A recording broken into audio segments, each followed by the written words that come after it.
নমস্কার, আমি পাপিয়া। আমি আছি আপনাদের সঙ্গে নিউজ নাওতে।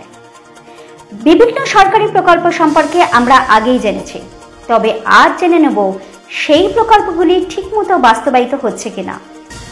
বিভিন্ন প্রকল্পগুলির মধ্যে অন্যতম একটি প্রকল্প হলো পথশ্রী অভিযান।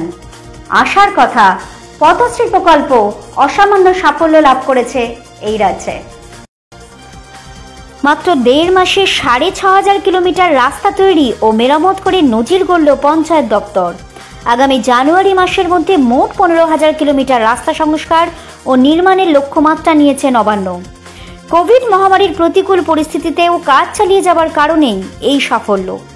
নতুন রাস্তা নির্মাণ, পুরনো ভাঙাচোরা রাস্তা মেরামত ও রক্ষণাবেক্ষণ সবই হবে এই অভিযানের মাধ্যমে। পঞ্চায়েত দপ্তরের তথ্য অনুযায়ী এখনো পর্যন্ত 6,500 কিলোমিটার রাস্তার কাজ সম্পূর্ণ হয়েছে। বাকি 8,500 কিলোমিটার রাস্তা তৈরির কাজ দ্রুত গতিতে চলছে। প্রকল্প বাস্তবায়নে পুরো খরচই বহন করছে রাজ্য সরকার। ইতিমধ্যে প্রায় 700 কোটি টাকা বরাদ্দ করেছে নবান্ন। নতুন বছরের শুরুতেই রাজ্যের প্রতিটি পঞ্চায়েত ও পুরসভার রাস্তাঘাট মেরামত সম্পন্ন হয়ে যাবে। ভালো থাকুন, সুস্থ থাকুন। প্রতিটা মুহূর্তের খবরের আপডেট পেতে চোখ রাখুন নিউজ নাওতে।